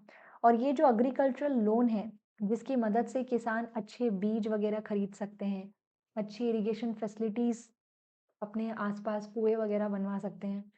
तो ये जो एग्रीकल्चरल लोन है, इसको हम तकवी या सौंधार कहते हैं। मोहम्मद बिन तुगलक ने इसकी शुरुआत की। मोहम्मद बिन तुगलक मोहम्मद बिन तुगलक ही वो थे जिन्होंने एग्रीकल्चरल डिपार्टमेंट भी लाया, दीवाने को ही। उसके बाद मोहम्मद बिन तुगलक के बाद फिरोज शाह तुगलक आते हैं, एंड फिरोज शाह तुगलक दान दक्षिणा काफी देते थे, एंड ही वाज समवन जो शरीयत लॉस के हिसाब से चलते थे। ये एक ऑर्थोडॉक्स मुस्लिम रूलर थे। तो इन्होंने भी डिपार्टमेंट लाया था, दीवानी खैरात। खैरात मतलब डोनेशन, चैरिटी, दान में देना।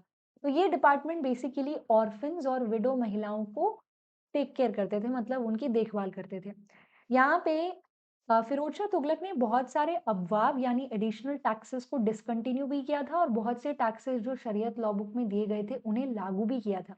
उनमें से एक इरिगेशन टैक्स भी है, जिसे हम हके शर्ब कहते हैं। मतलब अगर राजा किसानों को सिंचाई व्यवस्था दे रहा है, तो वो किसानों से टैक्स कलेक्ट करेगा। एक और डिपार्टमेंट, पेंशन डिपार्टमेंट, जो बुजुर्ग यहाँ पे थे उनको फिरोज शाह तुगलक पेंशन देता था, और इस पूरे काम को संभालने के लिए एक डिपार्टमेंट है, दीवाने इश्तिहक। इसी तरह से फिरोज शाह तुगलक ने यहाँ बहुत सी वेलफेयर पॉलिसी रही है फिरोज शाह तुगलक की, तो वो यहाँ पे फ्री हॉस्पिटल्स भी बनवा रहे हैं, जिन्हें हम दरुल सफ़ा कह रहे हैं। फिरोज शाह तुगलक बहुत सारे स्लेव्स मेंटेन करते थे। फिरोज शाह तुगलक यहाँ फोर्सफुली उनको इस्लाम भी अडॉप्ट करवाते थे और उन्हें अपनी फैक्ट्रीज यानी कि कारखानों में काम भी करवाते थे।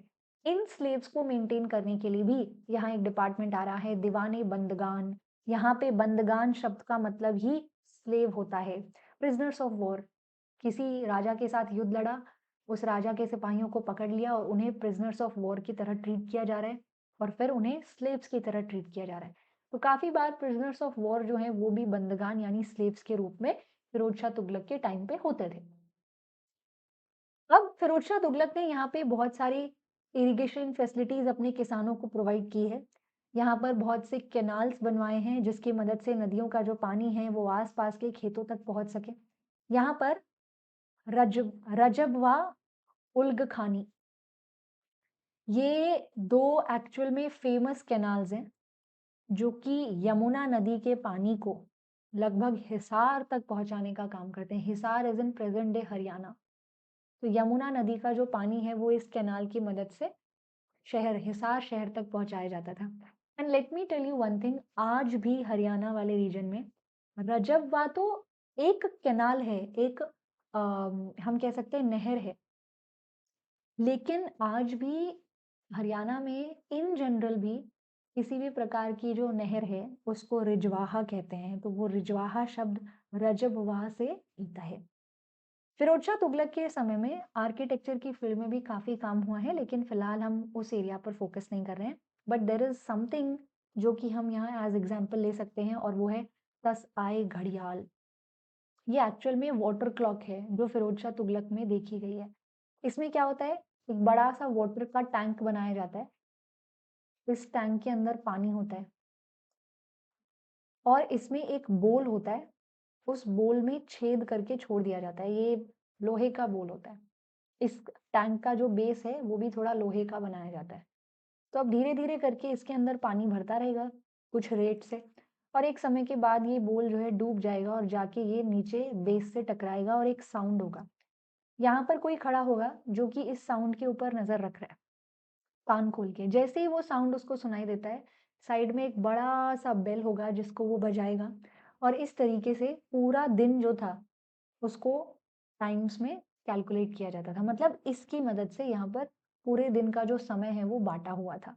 तो ये वाटर क्लॉक है जिसको हम तसाई घड़ियाल भी कहते हैं। ये भी फिरोज शाह तुगलक के समय में ही नजर आती है। अब थोड़ा दिल्ली सल्तनत से जुड़े हुए कलेक्टिव यहाँ पे एडमिनिस्ट्रेशन और बहुत सारे वर्ड्स को हम देखेंगे। ये पर्टिकुलरली किसी डायनेस्टी से जुड़ाव नहीं रखते। जैसे कि खुतबा, फ्राइडे को जो प्रेयर्स होती हैं, ठीक है, मुस्लिम्स के द्वारा जो फ्राइडे प्रेयर्स मॉस्क में होती है, उससे पहले राजा की तरफ से एक सरमन दिया जाता था, ठीक है, फॉर्मल सरमन, जिसमें राजा या सुल्तान जो है वो अपने आप को पूरी मुस्लिम कम्युनिटी का हेड दिखाता था, बताता था। उसी को खुतबा कहा जा रहा है। यहाँ हम देखते हैं दीवानी वजारत, ये एक ऐसा डिपार्टमेंट है जिसका हेड वजीर होता है। दीवानी वजारत असल में रेवेन्यू डिपार्टमेंट होता है सेंट्रल लेवल पे, और इसका हेड जो वजीर है वो यहाँ पर पूरी दिल्ली सल्तनत का प्राइम मिनिस्टर भी होता है। मतलब जब हम कहते हैं वजीर तो वजीर का मतलब होता है फाइनेंशियल डिपार्टमेंट का finance minister plus prime minister. ये राजा स्टैंडिंग आर्मी मेंटेन करते थे जिसे हम हस्माए कल्ब कहते हैं। और आप यहाँ देखोगे कि ये जो स्टैंडिंग आर्मी के सिपाही होते थे, ये सिपाहियों को राजा डायरेक्टली अपने हाथ से सैलरी नहीं देते थे, बल्कि उनको एक पेपर, एक ड्राफ्ट बनाकर दे देते थे लिखकर। और इस पेपर की सहायता से वो जो सिपाही है वो राजा के एक्सचेकर या कैशियर या अकाउंटेंट के पास जाएगा, वो पर्चे उनको दिखाएगा और उसके बेस पर अपनी सैलरी जो है वो क्लेम कर सकेगा। तो ये जो पर्चा है, ये जो ड्राफ्ट है आप देख रहे हो, इसको इतलक या बरत कह रहे हैं। फिरोज शाह तुगलक ने सैलरी सोल्जर्स को डायरेक्टली देने का जो काम था वो डिसकंटिन्यू कर दिया था और वो इतलक ही जारी करते थे, जिसको ले जाके यहाँ पर जो सिपाही थे वो अकाउंटेंट से पैसा क्लेम कर लेते थे अपनी सैलरी का। एक और डिपार्टमेंट दिखता है Diwan Insha, department of correspondence. Why is it important? यहाँ पे राजा और राजा के मंत्री या फिर राजा जो सेंटर में बैठता है और प्रोविंशियल या डिस्ट्रिक्ट लेवल के जो मिनिस्टर्स हैं उनके बीच में जो करस्पॉन्डेंस है, उनके बीच में जो कम्युनिकेशन है, उसको ये डिपार्टमेंट हैंडल करता है, दीवाने इंशा। इसके बाद आता है दीवाने रिसालत। ये रिलीजियस डिपार्टमेंट था। इसके हेड के रूप में आपको सद्र उस सुदूर मिलेंगे। इनका काम होता था राजा को असिस्ट करना कि कहाँ कितना पैसा दान करना है, कहाँ पे मदरसा बनवाना है, कहाँ पे मॉस्क बनवाना है, यानी कि रिलीजियस एंडोमेंट्स से जुड़ी हुई एडवाइस सद्र उस सुदूर राजा को देते थे। काफी बार सद्र उस सुदूर जो है उनको कुरान का अच्छा ज्ञान होता था, तो वो काजी के रूप में यानी कि जुडिशियल डिपार्टमेंट के हेड चीफ जस्टिस के रूप में भी आपको नजर आएंगे। जगह जगह दिल्ली सल्तनत में ऐसे पुलिस ऑफिसर्स होते थे जो ग्राउंड लेवल पर ये चेक करने का काम करते थे कि जनता जो है वो शरीयत लॉज को ब्रेक तो नहीं कर रही, यानी कि मॉरल ऑफिसर्स। ये देखते थे कि प्रॉपर रूल्स फॉलो किए जा रहे हैं या नहीं शरीयत लॉ बुक के। इन्हें आप पब्लिक सेंसर भी कह सकते हो, लेकिन यहाँ एक अच्छा वर्ड है मुहतासिब। हमें मुहतासिब शब्द मिलता है। फिर एक शब्द मिलता है वकीलाए दर। अब ऑब्वियस सी बात है, राजा का बहुत बड़ा महल है, उस महल में सुल्तान जो है उसकी बहुत सी क्वीन रहती हैं, दासियां रहती हैं, बच्चे रहते हैं। तो जो रॉयल हाउस होल्ड है उसे कौन संभालता है? वकील दर। उस पूरे रॉयल हाउस होल्ड में जितना भी स्टाफ है, जितने भी सर्वेंट्स वगैरह हैं, उनको सैलरी वगैरह देना, संभालना, वो सारा का सारा काम वकीलाए दर ही करता है। एक शब्द आता है हकाए कोटी। हकाए कोटी क्या है? मान लीजिए एक खूट है, हमने पीछे पढ़ा था ये वर्ड, खूट या मुकद्दम या चौधरी। इनकी जो जमीन होती है, इनकी जो लैंड होती है, इस पर से राजा दिल्ली सल्तनत के रूलर्स जो हैं वो टैक्स कलेक्ट नहीं करते थे। इनको ये प्रिविलेज होती थी। ऐसा नहीं कि पूरी ही जमीन पर टैक्स कलेक्ट नहीं करते थे, लेकिन इस जमीन का कुछ हिस्सा जो है वो टैक्स फ्री छोड़ देते थे, क्योंकि ये जो खूट्स हैं ये सुल्तान्स के लिए टैक्स कलेक्शन का काम कर देते थे विलेज लेवल पर। इसीलिए इनकी खुद की जमीन का कुछ हिस्सा टैक्स फ्री होता था जिस पर से इन्हें टैक्स नहीं देना पड़ता था। ये जो जमीन का टुकड़ा है, ये जो लैंड का पीस है, खूट का, किसी बड़े लैंड ओनर का, जो सुल्तान के लिए एज इंटरमीडिएटरी टैक्स कलेक्शन का काम कर रहा है, उसकी जमीन का पीस जो टैक्स मुक्त है, क्योंकि वो सुल्तान को सर्विसेज दे रहा है, उसे हम हकाए कोटी कह रहे हैं। ये काफी दिल्ली सल्तनत के रूलर्स ने फॉलो किया, लेकिन अलाउद्दीन खिलजी नहीं करता था। वो यहाँ पर पूरी जमीन से टैक्स कलेक्ट करता था, चाहे वो खूट हो, मुकद्दम हो, कोई भी हो, उन्हें भी टैक्स देना पड़ता था। अब एक शब्द आता है फवाजिल। फवाजिल आखिर क्या है? देखिए, मान लीजिए ये है एक प्रोविंस, इस प्रोविंस के ऊपर ये है गवर्नर यानी कि इक्तादर। अभी इक्तादर के पास इस प्रोविंस से जुड़ा हुआ पूरा टैक्स है, वो उसके पास है। अब उसने यहाँ पर मान लीजिए उसको 50,000 रुपए उसके पास पूरा टैक्स कलेक्ट होकर आया, उसका खर्चा हुआ 30,000, तो वो 20,000 अपने पास रख सकता है। पर फवाजिल का मतलब होता है जो बैलेंस अमाउंट है इक्तादर के पास, वो सेंटर को वापस कर दे, रिटर्न कर दे, जो रॉयल एक्सचेकर है उसको वो वापस कर दे। तो फवाजिल वो बैलेंस अमाउंट होता है जो इक्तादर रॉयल एक्सचेकर को वापस कर देता है अगर वो पैसा यूज नहीं हुआ है तो। यूपीएससी में फवाजिल वर्ड पहले पूछा जा सकता है, पूछा जा चुका है। फिर आता है न्यू जामा। ये क्या है? न्यू तो चलिए छोड़िए, जामा क्या चीज है? फिरोज शाह तुगलक ने यहाँ पे अपनी ही तरफ से, जैसे हमने पीछे पढ़ा था, हमने यहाँ पे वाफाए फरमानी पढ़ा था, जिसमें हमने देखा था कि राजा ही यहाँ पे डिक्लेयर कर रहा है कि इस साल कितनी फसल उगाई जाएगी। ऐसे ही नया जामा जो फिरोज शाह तुगलक के समय में काफी पॉपुलर हुआ, जामा का मतलब होता है वैल्यूएशन। आजकल के बिजनेस और स्टार्टअप जैसे माहौल में आपको वैल्यूएशन वर्ड काफी सुनने में आता होगा। तो फिरोज शाह तुगलक वो पहला राजा था जिसने अपनी ही तरफ से पूरे साल का वैल्यूएशन तय कर लिया था कि इस साल इतना वैल्यूएशन आना चाहिए, इतना पैसा जो है उसकी कमाई होनी चाहिए टैक्सेस के थ्रू। तो लगभग 6 करोड़ के आसपास उसने वैल्यूएशन सेट किया था और इसी वैल्यूएशन को जामा कहा जा रहा है। प्रोविंशियल लेवल पर मोस्टली जो रेवेन्यू इंचार्ज होते हैं, मतलब एकता दर तो रेवेन्यू, एडमिनिस्ट्रेशन, मिलिट्री, सब कुछ, सब चीज़ों के हेड हैं प्रोविंशियल लेवल पे। बट पर्टिकुलरली जो रेवेन्यू को संभालते हैं उनको हम नायब दीवान या ख्वाजा कहते हैं। इसी तरह से अब यहाँ पे थोड़ा सा टेरिटोरियल डिवीजन की बात कर लेते हैं।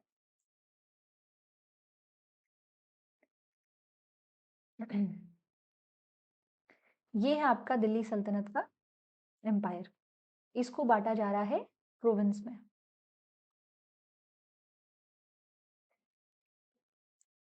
राइट, इसे हम प्रोविंस में बांट रहे हैं। प्रोविंस जो है वो फर्थर यहाँ पर बटी हुई है शीक्स में। शीक्स मतलब कि डिस्ट्रिक्ट, जो कि शेरशाह सूरी के टाइम तक आते आते सरकार कहलाने लगेंगे। इसके बाद आते हैं ग्रुप ऑफ विलेजेस, जैसे कि परगाना। परगाना शब्द जो है वो यहाँ पर हम गांव के ग्रुप्स के लिए यूज कर रहे हैं, लेकिन अगर 100 गांव का एक ग्रुप है तो वो सादिर कहलाता है। 84 विलेजेस का ग्रुप है तो वो चौरासी कहलाता है। ठीक है, और इन जनरल 100 या 84 से कम ज्यादा विलेजेस का ग्रुप है तो उसको हम इन जनरल परगाना कह देते हैं। उसके बाद जो सबसे छोटे लेवल पर आपको यहाँ पर देखने को मिलेगा वो क्या है? विलेज, गांव, जिसको हम ग्राम कहेंगे। अब आप सोच रहे होंगे प्रोविंस के लिए वर्ड नहीं बताया, बताया है पीछे, इक्ता। तो इक्ता है, शीख है, परगाना है और फिर विलेज लेवल आपको दिखता है। तो इक्ता लेवल पर इक्ता दर होता है, शीख लेवल पर शिकदर होता है ना? ऐसे ही परगाना लेवल पर आपको अमिल दिख जाते हैं। तो ये आपको वर्ड्स देखने को मिलेंगे। कुछ ऐसे एरियाज भी होते थे जहां के लोग टैक्स देने से मना कर देते थे, खर्च देने से मना कर देते थे, लैंड रेवेन्यू। ऐसे एरियाज को हम मवास कहते हैं। आर्मी की अगर बात करें तो आर्मी में घुड़सवार सेना यानी कैवलरी बहुत ज्यादा इंपॉर्टेंट है। कैवलरी के भी छोटे छोटे यूनिट्स होते हैं। 10 सिपाहियों की भी कैवलरी होती है, 10 सिपाहियों की भी यूनिट होती है कैवलरी की, 100 की भी होती है, 500 की भी होती है। तो जब सबसे स्मॉलेस्ट यूनिट होती है सिपाहियों की, यानी कि 10 घुड़सवार सिपाहियों की जो सबसे छोटी यूनिट है ये, उसको हम सारखेल कहते हैं। दिल्ली सल्तनत में नेवी भी होती थी और इस नेवी को बहार कहते थे और इसके हेड को आमीर बहार। ऐसे कुछ इंस्ट्रूमेंट्स, ऐसे कुछ मशीन्स होती थी जिसकी मदद से पत्थर फेंके जाते थे बैटल फील्ड के ऊपर। इसको हम चारखा या फाल्कून फाल्कून कहते हैं। अब थोड़ा सोसाइटी की तरफ बढ़ते हैं, समाज की तरफ बढ़ते हैं। समाज में अलग अलग तरह के लोग रह रहे हैं। इसमें आपको ऐसे किसान देखने को मिलेंगे जो कि अपनी फसल शेयर करते हैं लैंड ओनर से। इनको हम अर्धिकास, हमने पीछे भी पढ़ा था, पर अर्धिका का एक सिनोनियम कर्षक भी कहते हैं। फिर ऐसे भी कुछ किसान होते हैं जो प्लॉइंग का ही काम करते हैं किसी और के यहाँ पर खेतों में जाके, उनको हम हलवका का कह रहे हैं या फिर किनास कह रहे हैं। यहाँ पे जब हम सोसाइटी की बात कर रहे हैं पर्टिकुलरली दिल्ली सल्तनत के समय में, तो आप देखोगे कि हिंदूज जो थे वो तो वर्ण और कास्ट सिस्टम में बटे हुए थे, लेकिन जब मुस्लिम्स की बात करते हैं तो उसमें आपको कास्ट डिस्क्रिमिनेशन या कास्ट डिविजन नजर नहीं आएगा, लेकिन क्लास डिविजन जरूर था। जैसे कि मुस्लिम्स के आपको दो ग्रुप मिलेंगे, एक शरीफ अशरफ मुस्लिम या फिर अजलफ मुस्लिम्स। शरीफ या अशरफ मुस्लिम्स वो मुस्लिम्स थे जिनको सोसाइटी में रिस्पेक्ट थी और ये एलीट क्लास से आते थे, यानी कि वेल्थी मुस्लिम्स। और वहीं अजलफ मुस्लिम्स जो हैं वो लोअर क्लास के मुस्लिम्स को कहा जाता था, जिनकी सोसाइटी में बहुत रिस्पेक्ट नहीं थी। इसी तरह से जब हम राजा को देखते हैं तो राजा जो है उनकी जो पर्सनल फोर्स है, उनकी जो अपनी खुद की यहाँ पर फोर्स है, जो आर्मी है, जो कि उनको प्रोटेक्ट करने के लिए है, उसके कमांडर को सर्जनदार कहते हैं। और मैंने यहाँ पर सोसाइटी में इनका नाम क्यों लिखा है, क्योंकि सर्जनदार जो है उनको बहुत रिस्पेक्ट होती थी और उन्हें शरीफ या अशरफ मुस्लिम्स में काउंट किया जाता था। ऐसे ही आपको चकाए खास मिलेंगे वाटर और अलग-अलग प्रकार की ड्रिंक्स के इंचार्ज, वो भी शरीफ या अशरफ मुस्लिम्स में ही आते थे। इसी तरह से सराय खैल या सराय आमिर, ये मिलिट्री फोर्सेस के छोटे कमांडर्स हैं। इनको भी शरीफ या अशरफ मुस्लिम्स में काउंट किया जाता है। अज़लफ़ मुस्लिम्स में आपको विलेज या फिर सिटी लेवल पर लोअर क्लास के मुस्लिम्स दिखते हैं। जब हम इकोनॉमी की बात करते हैं, तो यहाँ इकोनॉमी जो है वो खेती पर भी निर्भर करती है और इसी तरह से इकोनॉमी जो है वो ट्रेड पर भी निर्भर करती है। तो आपको यहाँ पर उससे जुड़े हुए कुछ शब्द दिखते हैं, जैसे कि रैयत। रैयत शब्द जो है वो इन जनरल हम किसी भी प्रकार के किसान के लिए वर्ड यूज़ करते हैं। लेकिन यहाँ पर अगर कोई ऐसा छोटा किसान है जो बहुत ही छोटी ज़मीन गाँव में होल्ड करता है, तो उसको हम बलहार कहते हैं।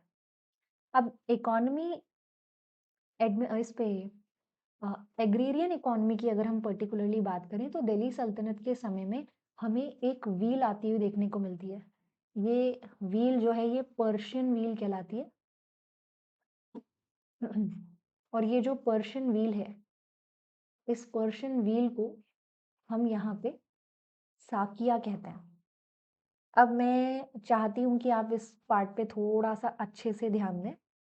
ये जो व्हील है इसको हम साकिया कहते हैं, लेकिन इस व्हील की मदद से जो हमने इरिगेशन सिस्टम बनाया, उसके लिए बहुत से अलग-अलग शब्द हैं। तो यहाँ एक वर्ड हम देखेंगे, अरगट्टा। अरगट्टा का मतलब होता है ये पर्शियन व्हील है। इस पर्शियन व्हील के ऊपर हमने इस तरह से बकेट्स अटैच कर दी, इस प्रकार से, इस व्हील के ऊपर। और इस व्हील को बिल्कुल ऐसे कुआँ जो है उसके बीच में इस तरह से लगा दिया। ये मान लीजिए वेल है, कुआँ, और इस कुएँ के अंदर है पानी। तो ये व्हील मैन्युअली घुमाई जाएगी और ये जो बकेट है, इस बकेट में पानी फिल होगा और ये इस तरह से बकेट ऊपर आ पाएगी।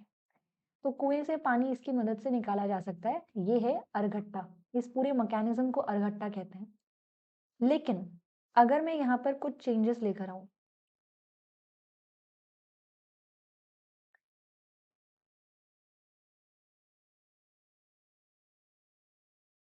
अगर मैं इस व्हील के ऊपर एक बेल्ट लगा दूँ, इस प्रकार से,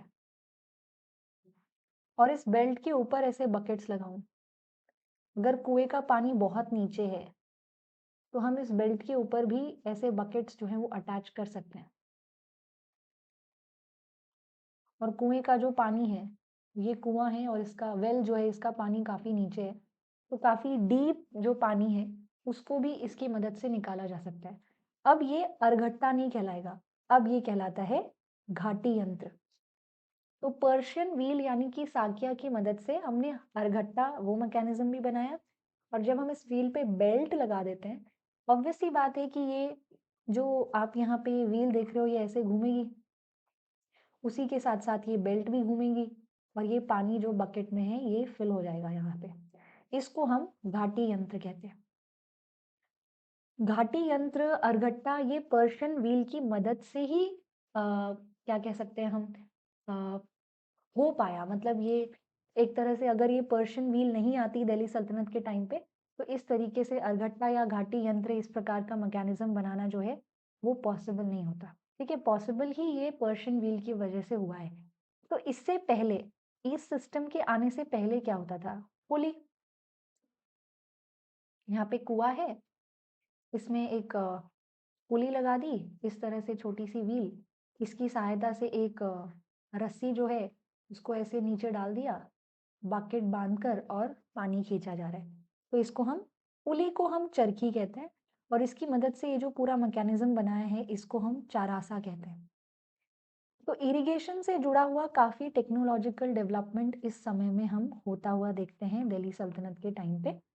एंड यही नहीं, बल्कि सिकंदर लोदी तो थे जिन्होंने यहाँ पे लैंड मेजरमेंट करने के लिए एक यूनिट भी इंट्रोड्यूस की, जिसे हम गज आए सिकंदरी कहते हैं। किसान जो होते हैं वो हमें 2 प्रकार के देखने को मिलेंगे।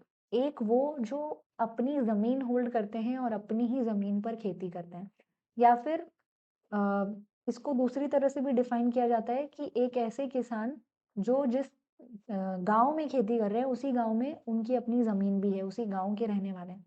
ऐसे किसानों को हम खुदकश्त कहते हैं। लेकिन ऐसे किसान जो किसी और की ज़मीन पर खेती करते हैं या फिर किसी और गाँव में ज़मीन पर खेती करते हैं, जहाँ के वो रहने वाले नहीं हैं, उन किसानों को हम पहिकश्त कहते हैं। एक छोटी-सी टर्म यहाँ पर कैटल पेन के लिए मुझे मिली, फरक, इसे भी ज़रूर नोट कर लें। तो ये जो पूरा पीरियड हमने इस पर्टिकुलर वीडियो में डिस्कस किया है, उसमें हमने मेनली लगभग-लगभग 8th सेंचुरी से जो 15th सेंचुरी का दौर है, उससे जुड़े हुए सारे शब्दों को सीखा, जाना। अगर आपको इस तरह की वीडियोज़ हेल्पफुल लगती हैं, आप मुझे कमेंट सेक्शन में ज़रूर बताएँ, ताकि हम इस तरह की वीडियोज़ को फर्दर कंटिन्यू कर सकें। आज के इस पर्टिकुलर वीडियो में इतना ही। आप सभी का बहुत-बहुत धन्यवाद आखिर तक जुड़े रहने के लिए। आप सभी के लिए एक इम्पोर्टेंट जानकारी, अनअकैडमी पर फाउंडेशन बैच बाइलिंगुअल भाषा में 2024 को टारगेट करते हुए 10 नवंबर को लॉन्च हो रहा है और सभी टॉप एडुकेटर्स इसका पार्ट हैं। मैं भी इसका पार्ट रहूँगी। मैं history and art and culture वाला पोर्शन कवर कराऊँगी। आप अनअकैडमी प्लस का जो सब्सक्रिप्शन है, वो फिलहाल 9th नवंबर से पहले 50% डिस्काउंट पर अवेल कर सकते हैं, बट ये सिर्फ 50% डिस्काउंट नहीं है, बल्कि आपको 6 मंथ्स का फर्दर एक्सटेंशन भी मिल जाएगा। तो आप अनअकैडमी प्लस का सब्सक्रिप्शन लें, रेफरल कोड आप यूज़ कर सकते हैं ARTI1702। यहाँ पर देख सकते हैं आप फाउंडेशन कोर्स 10 नवंबर से स्टार्ट हो रहा है, 2025 को ये टारगेट करेगा। अनअकैडमी प्लस का सब्सक्रिप्शन 0% ईएमआई पर भी अवेलेबल है। अगर आप एक साथ नहीं, तो आप यहाँ पर किश्तों में 0% ईएमआई पर भी अपना सब्सक्रिप्शन ले सकते हैं। आज के इस वीडियो में इतना ही। Thank you so much.